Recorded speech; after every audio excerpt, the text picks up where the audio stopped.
Bonjour à tous et merci de nous faire confiance chaque matin pour vous rendre les principales parutions en kiosque au Cameroun. Et ce matin, nous allons commencer par le quotidien Mutation qui nous présente Paul Biya comme l'empereur au sein du RDPC.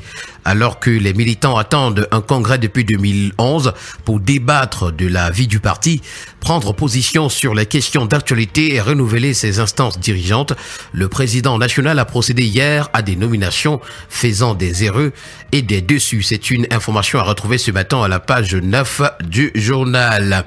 Pour le journal Le Citoyen, c'est Paul Biya qui réorganise ainsi le RDPC.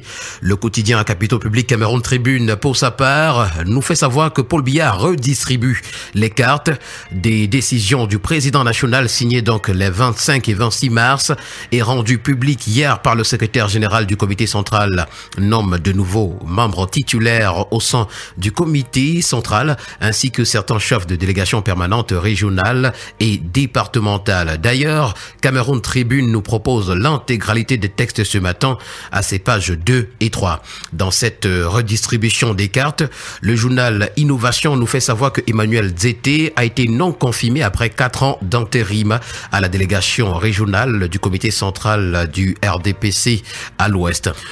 Nous allons continuer ce matin avec le quotidien d'information générale et d'enquête, Le Témoin, qui parle également de ces mouvements au sein du RDPC. Joseph Lé est le nouveau messager de Paul Biya dans la région de l'Est. RDPC également à la grande une du quotidien Vert Émergence, c'est Paul Biya qui renouvelle son comité central, c'est à lire à la grande une. Également dans les colonnes du quotidien Vert, on parle du bassin du lac Tchad avec la montée en puissance du terrorisme. Dans l'Union Ekele, c'est le bras de fer entre le sous-préfet et le PCRN. Rapatriement volontaire, plus de 500 réfugiés centrafricains quittent le Cameroun. Et puis riposte, la brigade anti-Sardinard dans le viseur de l'ODS. Toutes ces informations ainsi que bien d'autres, vous les aurez en parcourant les colonnes du journal Le Quotidien Émergence. Ce matin, le tri-hebdomadaire La Météo, s'agissant également du comité central du RDPC, nous présente pour sa part les oubliés de la liste publiée hier. Avec le quotidien bleu d'Aman Mana, le jour ce matin, on parle de toute autre chose. C'est le VIH-Sida qui intéresse d'ailleurs. Retrouvons comment la stigmatisation freine la prise en charge des jeunes. Des jeunes de 15 à 24 ans vivant avec le VIH font face à des maladresses qui les poussent parfois à abandonner leur traitement. Selon les dernières statistiques, la prévalence du VIH-Sida est en hausse chez cette tranche d'âge. C'est à retrouver ce matin des pages 2 à 3. François Wassouni en petite une, célébration des 40 ans du RDPC. Si on l'avait orienté vers une critique constructive, c'est une interrogation. Et puis Boisson du Cameroun, 8 milliards de francs CFA, c'est le montant injecté pour augmenter la production. Nous continuons ce matin avec le quotidien d'information républicaine, le drapeau qui parle de l'AGR au Cameroun. L'espoir de réduire la pauvreté de 55% nous est présenté. Selon un rapport de la Fondation Forestia, le développement des activités génératrices de revenus, AGR, dans les secteurs primaires, secondaires et tertiaires pourrait permettre de sortir jusqu'à 55% de la population de l'indigence. En créant des emplois, en stimulant la productivité et en renforçant le PIB, ces initiatives offrent une réelle perspective de transformation économique pour améliorer les conditions de vie au Cameroun.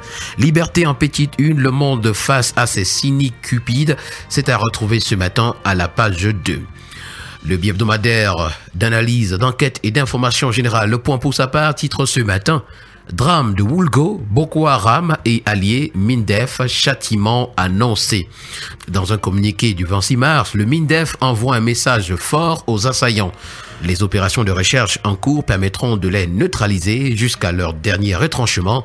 Rendant hommage aux soldats disparus, Joseph Betty Assomo a transmis à leur famille les profondes condoléances du chef de l'État, chef des forces armées, ainsi que ses vœux de prompt rétablissement aux blessés.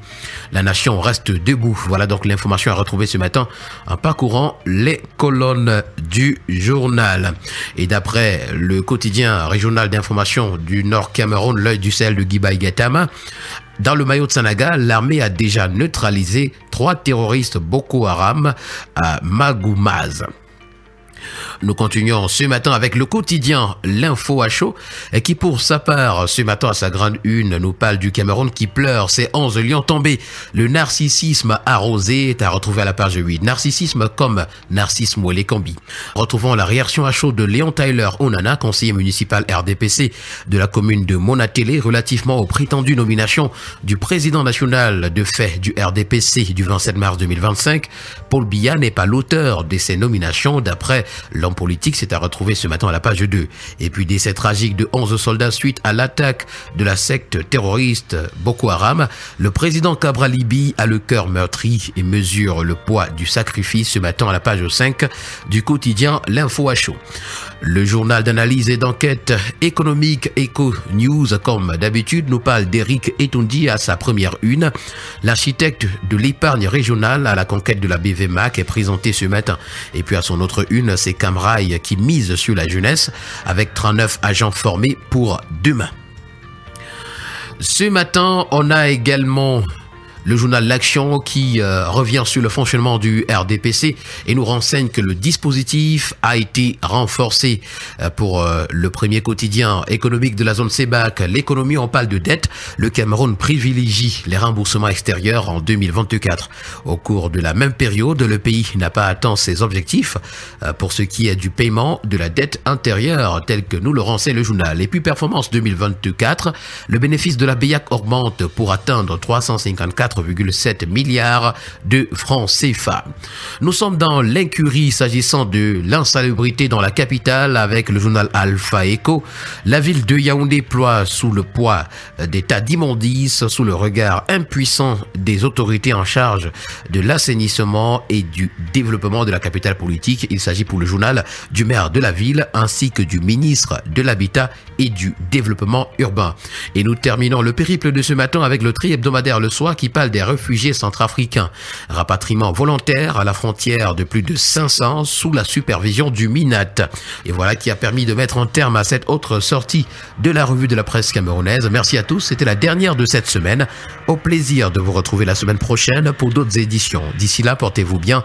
Agréable week-end à tous.